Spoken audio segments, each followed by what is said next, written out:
ನಮಸ್ಕಾರ ಪ್ರೀತಿಯ ವಿದ್ಯಾರ್ಥಿಗಳೇ, ತಮಗೆಲ್ಲರಿಗೂ ಸುಚಿತ್ರ ಎಕ್ಸಲೆಂಟ್ ಕ್ಲಾಸಸ್ಗೆ ಆತ್ಮೀಯವಾದಂತಹ ಸ್ವಾಗತ. ಇವತ್ತಿನ ದಿನ ನಾವು ದ್ವಿಭಾಷಾ ಮಾಧ್ಯಮದಲ್ಲಿ ಬರುವ 3ನೆಯ ತರಗತಿಯ ಸಂತೂರ್ ಇಂಗ್ಲಿಷ್ ಪಠ್ಯಪುಸ್ತಕದ ಭಾಗ 1ರಲ್ಲಿನ ಪಾಠ 2 ಬಾದಲ್ ಆ್ಯಂಡ್ ಮೋತಿ. ಈ ಪಾಠದ ನಂತರದಲ್ಲಿ ಬರುವಂತಹ ಎಲ್ಲ ಪ್ರಶ್ನೆಗಳಿಗೆ ಉತ್ತರಗಳನ್ನು ಇವತ್ತಿನ ವಿಡಿಯೋದಲ್ಲಿ ತಿಳಿದುಕೊಳ್ಳೋಣ. ಈಗಾಗಲೇ ಹಿಂದಿನ ವಿಡಿಯೋದಲ್ಲಿ ಈ ಪಾಠದ ಸಂಪೂರ್ಣ ವಿವರಣೆಯನ್ನು ಅರ್ಥೈಸಿಕೊಂಡಿದ್ದೇವೆ. ಹಾಗೆ ಇದರಲ್ಲಿ ಬರುವಂತಹ ಸಾಕಷ್ಟು ಹೊಸ ಪದಗಳ ಅರ್ಥಗಳನ್ನು ಕೂಡ ತಿಳಿದುಕೊಂಡಿದ್ದೇವೆ. ಇವತ್ತಿನ ವಿಡಿಯೋದಲ್ಲಿ ಈ ಪಾಠದ ನಂತರದಲ್ಲಿ ಬರುವಂತಹ ಎಲ್ಲ ಪ್ರಶ್ನೆಗಳಿಗೆ ಉತ್ತರಗಳು ಹಾಗೆ ಆ್ಯಕ್ಟಿವಿಟಿಗಳನ್ನು ಸಂಪೂರ್ಣವಾಗಿ ತಿಳಿದುಕೊಳ್ಳೋಣ. ಎಲ್ಲರೂ ಕೂಡ ಪೂರ್ತಿ ವಿಡಿಯೋವನ್ನು ನೋಡಿ ಹಾಗೆ ಪ್ರಶ್ನೆಗಳಿಗೆ ಉತ್ತರಗಳನ್ನು ಬರೆದುಕೊಳ್ಳಿ, ಸರಿನಾ? ನೋಡಿ, ಮೊದಲನೆಯದಾಗಿ A, answer the following. First question, what did Badal come across by the side of the road? Answer, Badal came across a puppy by the side of the road. Second question, what did Badal and his mother name the puppy? Badal and his mother named the puppy Moti. What did Badal fall into? Answer, Badal fell into a deep pit. Fourth question, how did Moti find Badal? Answer, Moti found Badal by following his scent. Fifth one, write T for true and F for false. Badal lived with his grandmother. False. Badal lived his mother. Moti grew up and loved Badal. True. Badal's mother was worried when he did not come home in time. True. Moti caught Badal's photo. False. Moti caught Badal's scent. Badal hugged his puppy Moti and thanked him. True. Next, B question. Think and discuss in pairs.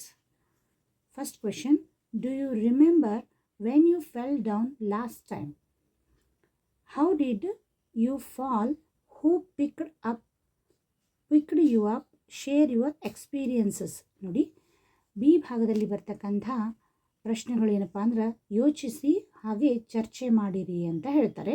ಇದಕ್ಕೆ ನೀವೇನು ಮಾಡಬೇಕು ಅಂದರೆ, ನಿಮಗೆ ಒಂದು ಪ್ರಶ್ನೆಯನ್ನು ಕೇಳಲಾಗುತ್ತೆ ಮಕ್ಕಳೇ, ಅದಕ್ಕೆ ಸಂಬಂಧಿಸಿದಂತೆ ನೀವು ಡಿಸ್ಕಸ್ ಮಾಡಿ ಉತ್ತರವನ್ನು ಹೇಳಬೇಕು. ನೆಕ್ಸ್ಟ್ ಅಂದರೆ 1ನೇ ಪ್ರಶ್ನೆ ಏನಪ್ಪ ಅಂದರೆ, do you remember when you fell down last time? ನೀವು ಯಾವಾಗಲಾದರೂ ಬಿದ್ದಿರುವಂಥ ಒಂದು ನೆನಪಿದೆಯಾ ಅಂತ ಕೇಳ್ತಾರೆ ಅವರು. How did you fall?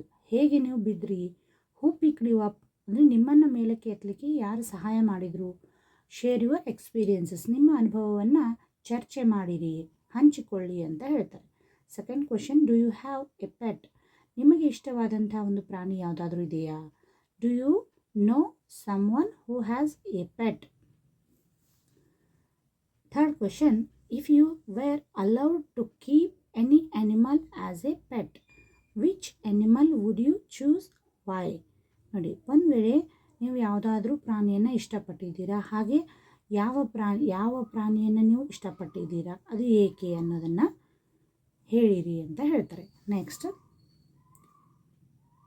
A question, look at the following words from the lesson. ಈ ಒಂದು ಲೆಸನ್ನಲ್ಲಿ ಬಂದಿರತಕ್ಕಂಥ ಸಾಕಷ್ಟು ಶಬ್ದಗಳು ನೋಡಿ. Lived, loved, played, gathered, thanked. Notice that all these words end with E D. All these actions have already happened. ನೋಡಿ, live ಅಂದರೆ ಇರುವುದು, ಲಿವ್ಡ್ ಅಂದರೆ ಇದ್ದಾರೆ ಅಂದರೆ ಭೂತಕಾಲ. ಲವ್ಡ್ ಪ್ರೀತಿ, ಲವ್ ಅಂದರೆ ಪ್ರೀತಿ, ಲವ್ಡ್ ಅಂದರೆ ಪ್ರೀತಿಸಿದ.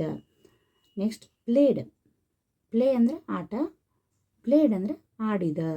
ಗ್ಯಾದರ್ಡ್ ಅಂದರೆ ಒಟ್ಟಾಗಿ ಇರುವುದು.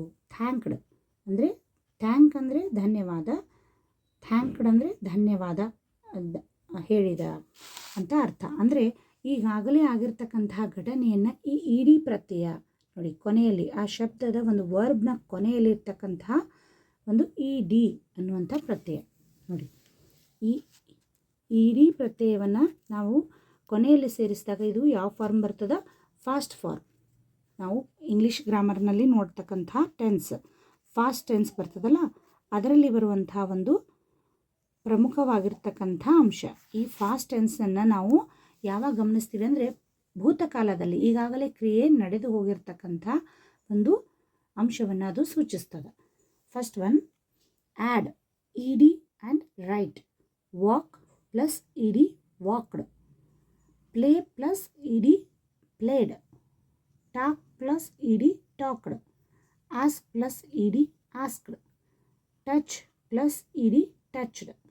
ನೋಡಿ, ಇವೆಲ್ಲವುಗಳೇನು ವರ್ಬ್ಸ್. ಅದಕ್ಕೆ ಇ ಡಿ ಪ್ರತ್ಯಯ ಹತ್ತಿದ್ರೆ ಅದು ಫಾಸ್ಟ್ ಫಾರ್ಮ್ ಆಗ್ತದೆ, ಅಂದರೆ ಭೂತಕಾಲಕ್ಕೆ ಸೇರ್ತದೆ, ಅಂದರೆ ಈಗಾಗಲೇ ಘಟನೆ ಸಂಭವಿಸಿದೆ ಅನ್ನೋದನ್ನು ಸೂಚಿಸ್ತದೆ.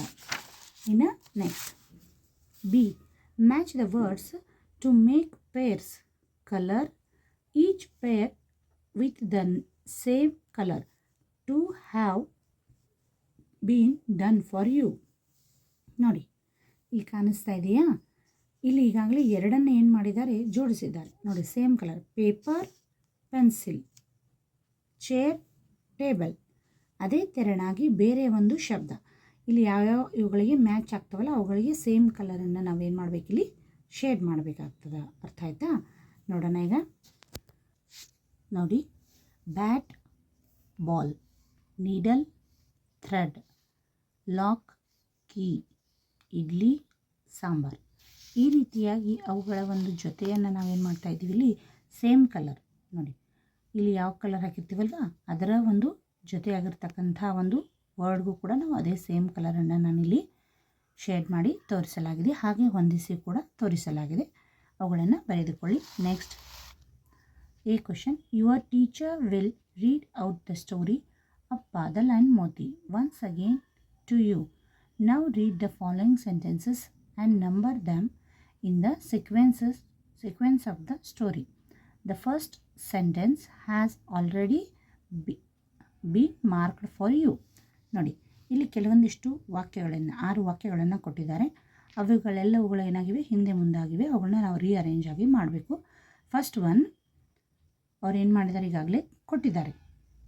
Badal came across A Pappi by the side of the road.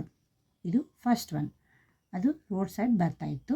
Second ಇಲ್ಲಿ ಏನಾಗ್ತದೆ ಅಂದರೆ Badal and his mother named the Pappi Moti.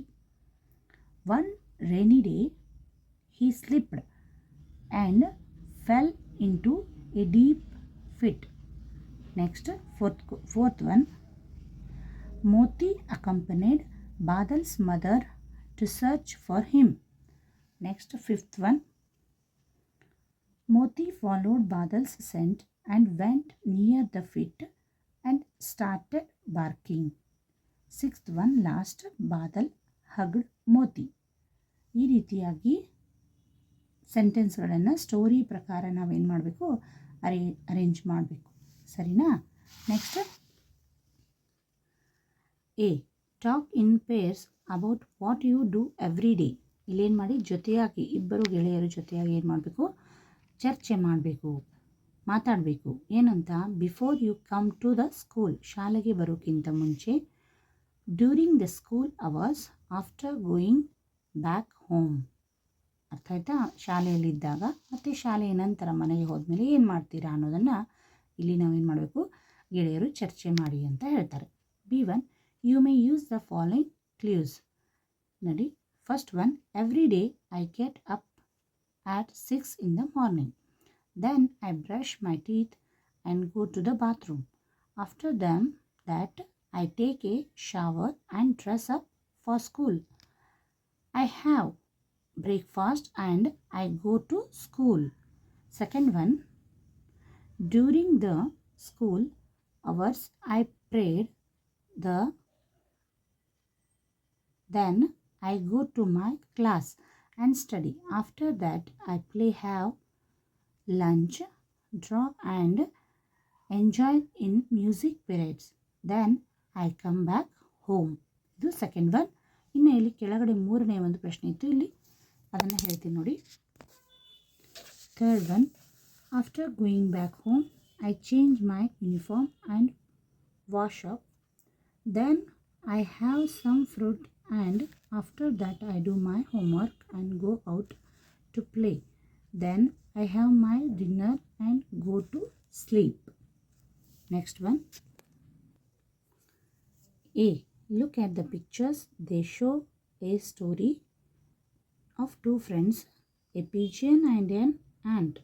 But the pictures are jumbled up. Number them to get the correct order to make a story. ನೋಡಿ, ಇಲ್ಲಿ 6 ಚಿತ್ರಗಳನ್ನು ಕೊಡಲಾಗಿದೆ. ಅವುಗಳನ್ನು ಏನು ಮಾಡಬೇಕಪ್ಪ ಅಂದರೆ ನಾವು ಸರಿಯಾಗಿ ಕಥೆಯ ಪ್ರಕಾರ ಜೋಡಿಸಬೇಕು ಅಂತ ಹೇಳ್ತಾರೆ.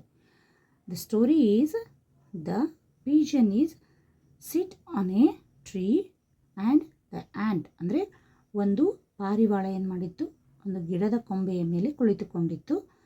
ಆಗ ಇದು ಫಸ್ಟ್ ಒನ್.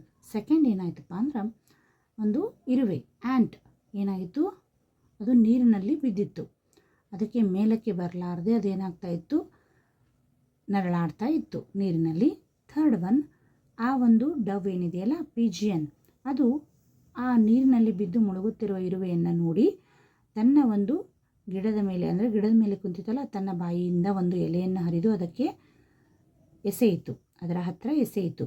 ಆಗ ಇರುವೆ ಏನು ಮಾಡ್ತಪ್ಪ ಅಂದ್ರೆ the ant on sit on the leaf and float on the water ಅಂದರೆ ಏನು ಮಾಡ್ತಪ್ಪ ಅಂದರೆ ಅದು ನೀರಿನ ಮೇಲೆ ಬಿದ್ದಿರ್ತಕ್ಕಂಥ ಎಲೆಯನ್ನು ನಿಧಾನವಾಗಿ ಹತ್ತಿ ಅದರ ಮೇಲೆ ಕುಳಿತುಕೊಂಡು ದಂಡೆಗೆ ಬಂದು ಜೀವವನ್ನು ಉಳಿಸಿಕೊಂಡಿತು. ಆಗ ನೆಕ್ಸ್ಟ್ ಫಿಫ್ತ್ ಒನ್ ಏನಪ್ಪ ಅಂದರೆ ಒಬ್ಬ ಬೇಟೆಗಾರ ಏನು ಮಾಡ್ತಾನೆ, ಒಂದು ದಿನ ಇದೆಲ್ಲ ಮುಗಿದ ನಂತರ ಬೇಟೆಗಾರ ಆ ಒಂದು ಕಾಡಿಗೆ ಬಂದಿರ್ತಾನೆ. ಅವ ಆ ಪಾರಿವಾಳ ಇರ್ತದಲ್ಲ, ಎಲೆಯನ್ನು ಕೊಟ್ಟಿರ್ತಕ್ಕಂಥ ಪಾರಿವಾಳನ್ನು ಗುರುತಿಸಿ ಏನು ಮಾಡಿರ್ತಾನೆ, ಅದಕ್ಕೆ ಬಾಣದ ಒಂದು ಅದನ್ನು ಶೂಟ್ ಮಾಡಲಿಕ್ಕೆ, ಅದನ್ನು ಗುರಿಯಾಗಿ ಇಟ್ಕೊಂಡು ಅದನ್ನು ಶೂಟ್ ಮಾಡಲಿಕ್ಕೆ ಪ್ರಯತ್ನ ಮಾಡ್ತಾನೆ. ಆಗ ಆ ಇರುವೆಗೆ ಅದು ಪಾರಿವಾಳ ಸಹಾಯ ಮಾಡಿರ್ತದಲ್ಲ, ಆ ಇರುವೆ ಏನು ಮಾಡ್ತದ, ತನ್ನ ಸ್ನೇಹಿತ ಅಂದರೆ ಅವೆರಡು ಸ್ನೇಹಿತರಾಗಿದ್ವು, ತನ್ನ ಜೀವವನ್ನು ಉಳಿಸಿರ್ತಕ್ಕಂಥ ಸ್ನೇಹಿತನನ್ನು ಈತ ಕೊಲ್ಲಿಕ್ಕೆ ಬಂದಿದ್ದಾನೆ, ಅದನ್ನು ತಪ್ಪಿಸಬೇಕು ಅಂತ ಆ ಬೇಟೆಗಾರನ ಒಂದು ಗುರಿ ಬೇರೆ ಕಡೆ ಹೋಗಲಿಕ್ಕೆ ಅದೇನು ಮಾಡ್ತು, ಆತನ ಕೈಯನ್ನು ಕಚ್ಚುತ್ತದ. ಆಗ ಆತ ಬೇರೆ ಕಡೆ ಶೂಟ್ ಮಾಡ್ತಾನೆ. ಅದನ್ನು ಸೌಂಡನ್ನು ಕೇಳಿಸಿಕೊಂಡಂಥ ಪಾರಿವಾಳ ಹಾರಿ ಬೇರೆ ಕಡೆ ಹೋಗ್ತದ, ಅದರ ಪ್ರಾಣ ಉಳಿತದ. ಆಗ ನೋಡಿ, ಪಾರಿವಾಳ ಮತ್ತು ಇರುವೆ ಎರಡೂ ಕೂಡ ಒಳ್ಳೆಯ ಸ್ನೇಹಿತರಾಗಿ ಒಬ್ಬರಿಗೊಬ್ಬರು ಸಹಾಯ ಮಾಡಿ ಒಬ್ಬರೊಬ್ಬರ ಜೀವವನ್ನು ಉಳಿಸಿಕೊಂಡು ಅವರಿಬ್ಬರು ಒಳ್ಳೆಯ ಸ್ನೇಹಿತರಾಗಿ ಬದುಕ್ತಾರ. ಇದು ಈ ಒಂದು ಸ್ಟೋರಿ ಯಾವುದಪ್ಪ ಅಂದ್ರೆ pigeon and ant. Next, now fill in the blanks using the words in the box to complete the story. ಇಲ್ಲಿ ಕೊಟ್ಟಿರ್ತಕ್ಕಂತಹ ಶಬ್ದಗಳನ್ನು ಬಳಸಿ ಬಿಟ್ಟ ಸ್ಥಳಗಳನ್ನು ತುಂಬ್ರಿ ಅಂತ ಹೇಳ್ತಾರೆ. ನೋಡಿ, a dove was resting on a branch of a tree near a stream. An ant fell into the stream and cried for help. The dove dropped a leaf into the stream. The ant climbed on the leaf and landed safely. Another day, the ant saw a hunter aiming at the dove. She quickly climbed up and bit the hunter's hand. The dove flew away unhurt. ನೋಡಿ, ನಾನು ಈಗಾಗಲೇ ಹೇಳಿರ್ತಕ್ಕಂಥ ಹಿಂದಿನ ಒಂದು ಪೇಜ್ನಲ್ಲಿ ಹೇಳಿದ್ನಲ್ಲ, ಅದೇ ಕಥೆಯನ್ನು ಇಲ್ಲಿ ಕೊಡಲಾಗಿದೆ. ಬಿಟ್ಟ ಸ್ಥಳಗಳನ್ನು ನಾವೀಗ ತುಂಬಿದ್ದೇವೆ. Next, look at these sentences from the lesson. Can this puppy stay with us ma. ನೋಡಿ, ಇಲ್ಲಿ ಏನು ಮಾಡಿದ್ದಾರೆ ಅಂದರೆ, ಇಲ್ಲಿ ನಾವು ಲೇಖನ ಚಿಹ್ನೆಗಳು ಅಂತ ಹೇಳ್ತೀವಲ್ವ, ಅವುಗಳನ್ನು ಏನು ಮಾಡ್ತಾರೆ, ಇಲ್ಲಿ ಮಾರ್ಕ್ ಮಾಡಲಾಗಿದೆ. Can this puppy stay with us ಮಾ ಅಂದರೆ ಆತ ಕೇಳ್ತಾನೆ ಬಾದಲ್ ಏನಂತ, ಅಮ್ಮ ನಮ್ಮ ಜೊತೆ ಈ ಒಂದು ನಾಯಿ ಮರಿ ಪಪ್ಪಿ ಇರಬಹುದಾ ಅಂತ ಕೇಳಿದಾಗ ಪ್ರಶ್ನೆ ಏನು ಬರ್ತದೆ, ಕ್ವಶನ್ ಮಾರ್ಕ್ ಬರ್ತದೆ. ಈ ಒಂದು ಲೇಖನ ಚಿಹ್ನೆಯನ್ನು ನಾವು ಹಾಕಬೇಕು. ಎಸ್ ಬೇಟಾ, but only if you promise to take care of the puppy. ನೀನು ಮಾತ್ರ ಏನು ಮಾಡಬೇಕು, ಅದನ್ನು ಸರಿಯಾಗಿ ನೋಡ್ಕೊಳ್ಬೇಕು ಅಂದಾಗ ಇಲ್ಲಿ ಫುಲ್ ಸ್ಟಾಪ್ ಬರ್ತದೆ. Add a question or a full stop to the following. Question mark and full stop, add question mark and full stop, ಇವು ಎರಡೂ ಲೇಖನ ಚಿಹ್ನೆಗಳನ್ನು ನಾವು ಬಳಸಿ ಇಲ್ಲಿ ನೋಡಿ, ಇಲ್ಲಿ ಹಿಡ್ಕೊಂಡಿದ್ದಾಳಲ್ವ ಇವಳು, question mark and full stop. ಇವುಗಳನ್ನು ನಾವೇನು ಮಾಡಬೇಕು, ಇಲ್ಲಿ ಆ ಪ್ರಶ್ನೆಗೆ ಆ ವಾಕ್ಯಕ್ಕೆ ತಕ್ಕಂತೆ ನಾವು ಅದನ್ನು ಬಳಸಬೇಕು. The sun rises in the east, ಇದು ಫುಲ್ ಸ್ಟಾಪ್. ಇದು ಸರಳವಾಗಿರ್ತಕ್ಕಂಥ ವಾಕ್ಯ. The sun rises in the east. What is your name question mark.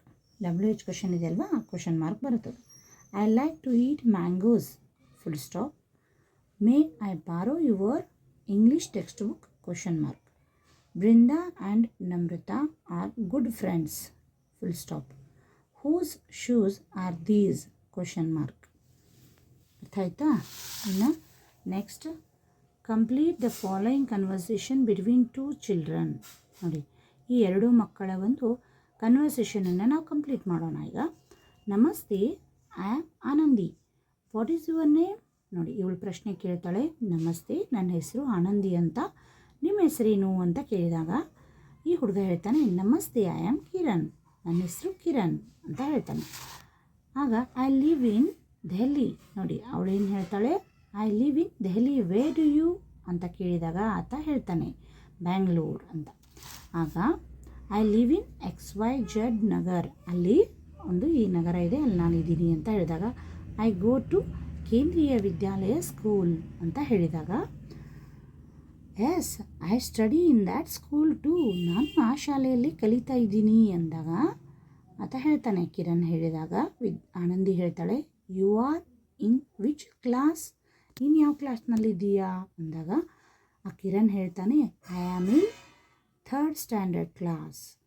ಆಗ Kiran, which class are you in, ನೀನು ಯಾವ ಕ್ಲಾಸ್ನಲ್ಲಿದ್ದೀಯಾ ಅಂತ ಮತ್ತೆ ಪ್ರಶ್ನೆ ಮಾಡ್ತಾನೆ. I am in class 4th class, ನಾನು 4th ಸ್ಟ್ಯಾಂಡರ್ಡ್ನಲ್ಲಿ ಕಲಿತಾ ಇದ್ದೀನಿ. Nice meeting you, see you in school tomorrow. Nice meeting you, ನಾಳೆ ನಿನಗೆ ಶಾಲೆಯಲ್ಲಿ ಭೇಟಿ ಆಗ್ತೀನಿ ಅಂತ ಹೇಳ್ತಾನೆ.